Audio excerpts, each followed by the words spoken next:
నమస్కారం ఉపేంద్రనాథ్ రెడ్డి గారు. ఇప్పుడు ఒక కనెక్షన్ తీసుకోవాలంటే వారి దగ్గరికి పైపు లేకుంటే డెవలప్మెంట్ ఛార్జెస్ కింద మేమే ఛార్జ్ చేస్తారు. ఛార్జ్ చేసేసి వాళ్ళకి కనెక్షన్ ఇస్తారు, పైపులను తీసుకెళ్ళి సపరేట్ గా. ఇట్లా ఒక ట్యాంక్ నుంచి తీసుకెళ్లరు. అప్పటికి ఇక్కడ ఏం జరుగుతుందంటే మన మణికొండ ప్రాంతంలో మెగా వాళ్ళు 60 కోట్ల రూపాయలు, మణికొండ వరకే 60 కోట్ల రూపాయలు శాంక్షన్ అయ్యింది. ఈ పైప్ లైన్ ఇన్ఫ్రాస్ట్రక్చర్ సంబంధించిన పైప్ లైన్ వేయడానికి, ట్యాంక్స్, రిజర్వాయర్స్ కన్స్ట్రక్షన్ కి, వీటి కోసం అని చెప్పేసి ఫండ్ అలాట్ అయింది.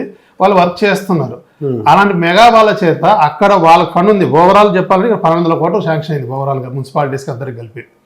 అంత ఫండ్ అలాట్ అయ్యి ఒక సైడ్ వాళ్ళు చేస్తుంటే మళ్ళీ వాళ్ళ చేత వీళ్ళు ఛార్జెస్ తీసుకోవాలి కదా. ఇంత పెద్ద అపార్ట్మెంట్ కి దాదాపు 4 crores వరకు ఛార్జెస్ పడతాయి, డెవలప్మెంట్ ఛార్జెస్. ఇది వీళ్ళ జోబులోకి వెళ్ళిపోయింది. మెగా కన్స్ట్రక్షన్ చేత పైప్ లైన్ ఇచ్చేసారు డైరెక్ట్ గా వాళ్ళకి. ఇది జేబులోకి వెళ్ళిపోయింది, మెగా వాళ్ళ చేత ఇచ్చేసారు. అది ఎవరికి తెలియదు. అది యాక్చువల్లీ ఇవన్నీ ఏంటంటే మనకి విత్ ఎవిడెన్స్. ఇవన్నీ ఎక్కడ వీళ్ళు వేసిన దాంట్లో ఎక్కడైనా డెవలప్మెంట్ ఛార్జెస్ అనేవి లేవు అసలు ఇక్కడ వీళ్ళకి. ఇట్లా చాలా మంది, ఒకటి కాదు ఇలా చాలా ఉన్నాయి. ఇలా ఇట్లా కోట్లు వాళ్ళ జోబుల్లోకి వెళ్తున్నాయి. మేము వెళ్ళి హైర్ అఫీషియల్స్ మాట్లాడితే, ఎండి గారితో మాట్లాడితే, ఎక్కడ ఉందండి మాకు అసలు శాలరీలు ఇచ్చేదానికే సరిపోతలేవు, మాకు వచ్చే ఎలక్ట్రిసిటీ బిల్లు వచ్చేసి ఖర్చులు కానీ ఇవన్నీ కలిపితే కనుక 100 కోట్ల పైన అవుతుంది. ఇంకో 100 కోట్లు. మీరు చూసింది 31. అవును, అట్లాంటి చాలా ఎన్నో ఉన్నాయి ఈ సరౌండింగ్ అంతా అదే కదా. మొత్తం ఎన్నో అపార్ట్మెంట్స్ ఏమి అంటే ఆ ఒక్క చోటే ఇట్లా ఉంటే ఇక్కడ ఎన్ని ఉన్నాయో ఇక్కడ. ఏమి పెద్ద పెద్ద అపార్ట్మెంట్స్, గేటెడ్ కమ్యూనిటీస్, ఇలా చాలా ఉన్నాయి సార్ ఇక్కడ.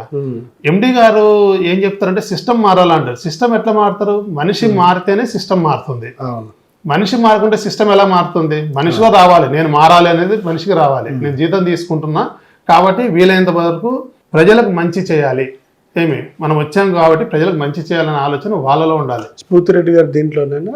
స్ఫూర్తిరెడ్డి గారు ఈ హెచ్ఎండబ్ల్యూఎస్ దాంట్లోనే సార్. వాళ్ళ శిష్యుడు ఉన్నారు నవీన్ అని చెప్పేసరి. ఈ చిన్న చిన్న కనెక్షన్ చెప్పాను కదా, ఇప్పుడు మా కాలనీ సమస్య చెప్పాను కదా మీకు. కాలనీలో కనెక్షన్ల కోసం పంపిస్తే కనుక మాకు మెయిన్ లైన్ అయిపోయింది కానీ కాలనీ వరకు లైన్స్ అయిపోయి మెయిన్ లైన్ కనెక్ట్ చేయలేదు మాది.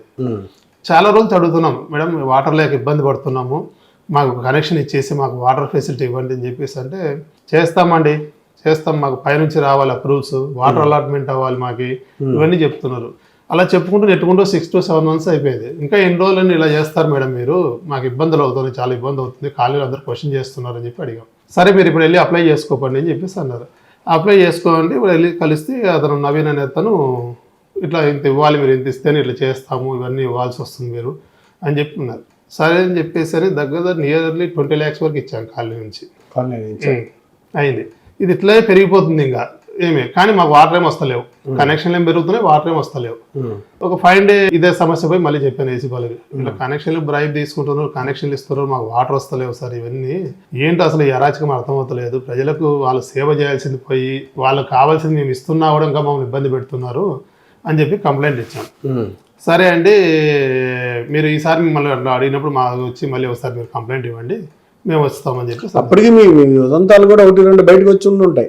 ఇవన్నీ ఉన్నాయి. అప్పటికే 20 lakhs చాలా కనెక్షన్ తీసుకున్నాం, 20 lakhs వరకు ఇచ్చాం మేము. తర్వాత మళ్ళీ వెళ్ళి అప్రోచ్ అయితే వేరే కనెక్షన్ల కోసం ఇప్పుడు జిఎం గారు వీళ్ళంతా మారారండి, కొత్త వాళ్ళు వచ్చారు. ఇప్పుడు మొన్నటిదాకా ఓన్లీ డీజీఎం మేనేజరే తీసుకునే వాళ్ళు, ఇప్పుడు జిఎం గారికి కూడా ఇవ్వాలని మొదలుపెట్టారు. మళ్ళీ పెంచి టారిఫ్ పెంచేశారు అనమాట. ఎంత పెంచారు? మళ్ళీ అప్పటిదాకా 40 అట్లా తీసుకుని 50 ఇవ్వాలని చెప్పి డిమాండ్ చేశారు. చేసి ఇట్లా ఇస్తేనే అవుతుంది సార్ అని చెప్పి డైరెక్ట్ చెప్పేస్తున్నాడు అతను. సరే అని చెప్పి ఆ రికార్డింగ్ తీసుకెళ్ళేసి నేను ఏసీ వాళ్ళకి ఇచ్చాను. ఇచ్చిన తర్వాత సార్ వాళ్ళు రావడం జరిగింది, వాళ్ళు డబ్బులు ఇచ్చారు, పట్టుకున్నారు, కేసు అయింది అప్పుడు వాళ్ళ మీద. అప్పుడు తీస్తే రాత్రి నాకు 12:30-1 వరకు కాల్స్ వస్తున్నాయి. మా అపార్ట్మెంట్లో ఇది జరిగింది, మా అపార్ట్మెంట్లో ఇది జరిగింది. ఏం జరిగిందని అడిగాను. ఇక్కడ ఈ సరౌండింగ్లో అనఫిషియల్గా 2 inch లైన్ వేసారంట, ఒక అంటే లీగల్ ఇల్లీగల్. లీగల్ గా మీకు 1 inch వస్తే, ఇల్లీగల్ కనెక్షన్ కావాలంటే కనుక మాకు 10 లక్షలు ఇవ్వండి. ఈ మున్సిపాలిటీ పెద్దలు, మున్సిపాలిటీ ఎవరైతే రాజకీయ పెద్దలు ఉన్నారో వాళ్ళు వెనక నుంచి నడిపిస్తున్నారు అఫీషియల్స్ తో మాట్లాడేసి. అట్లా చాలా ఉన్నాయి తీసుకుంటే. నిజంగా చిత్తశుద్ధి ఉంటే విజిలెన్స్ వాళ్ళని రమ్మని చెప్పండి, ఒక్కసారి అన్ని అపార్ట్మెంట్ తిరుగుదాం, ఎన్ని వీళ్ళు చేసిన దౌర్భాగ్యమైన పనులని బయటపడతాయి. ప్రజలు ఇప్పుడు నీరంతా మీరే తీసుకెళ్లిపోతే ఇట్లా ఇల్లీగల్ కనెక్షన్లు ఇచ్చుకొని లీగల్ గా డబ్బులు కట్టి లక్షల ఫీజు కట్టి తీసుకున్న పరిస్థితి ఏంటి? మీరు ఇంకోటి 55 KLకు బిల్ వేస్తున్నారు సార్ మినిమం, వాళ్ళు ఇచ్చే వాటర్ ఏమో 27 KL. అదేంటండి అదే అడిగాను. ఇప్పుడు కరెంట్ బిల్ ఉంది, కరెంట్ బిల్ వచ్చేసి మనకు 50 యూనిట్లు యూనిట్ల వరకు కలిస్తే ఒక రేట్ ఉంటుంది. ఒక రేట్ ఉంటుంది తారీఫ్. దాని తర్వాత నుంచి ఒక యూనిట్ కాస్ట్ పడుతూ పోతుంటది. అవును. వీళ్ళ సిస్టమ్ అలా లేదు. 55 మినిమం అంటున్నారు, వచ్చే వాటర్ ఏమో 27 కేలు మించి ఇస్తలేరు, 55 కు ఛార్జ్ చేస్తున్నారు. అంటే మీరు 27 ఇచ్చేటప్పుడు 27 అంటే మా సిస్టమే అట్లా ఉందండి, మా బోర్డే అట్లా ఉంది అంటారు. మీరు కాబట్టి పైకి పోయి అడగండి అంటారు. ఏదన్నా అడగండి, పైకి పోయి అడగండి అంటారు. అంటే మీకు తప్పు చేసే వాళ్ళు తనమని అని భేదం లేదా మీకు? లేదు సార్, ఎవరు మన అనేది ఏం లేదు సార్, తన అనేది ఏమి లేదు. ఎందుకంటే ప్రజలు ఇబ్బంది పడకూడదు. ఎవరొకరు ముందుకు రావాలి. మనం చాలా మంది ప్రజలు అడిగారు, సార్ మీరు ఇలాంటి వాళ్ళు రావాలి సార్ రాజకీయాలకి, మీరు ఇలాంటి వాళ్ళు వస్తేనే బాగుంటుంది మాకు అని చెప్పేసి అన్నారు. మనము ప్రజలకు సేవ చేయాలా అనేది కంపల్సరీ మన రక్తంలో ఉండాలి, మనలో ఉండాలి.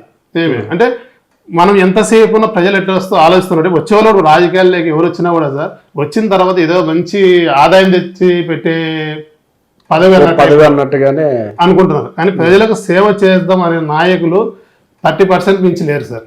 ఒకవేళ మీకు ఎట్లాంటి ఒపీనియన్ ఉంది రాజకీయాల మీద? సార్ నాకంటూ అవకాశం వస్తే ఖచ్చితంగా ప్రజలకు సేవ చేస్తాను సార్. నాకు అవకాశం వస్తే రాజకీయాల్లో నాకు అవకాశం వస్తే ఖచ్చితంగా చేస్తాను. కొన్ని ఫైటింగ్స్ అవి చూసి కూడా కేటీఆర్ గారు ఏదో మాట్లాడారు అన్నట్టుగా విన్నాను.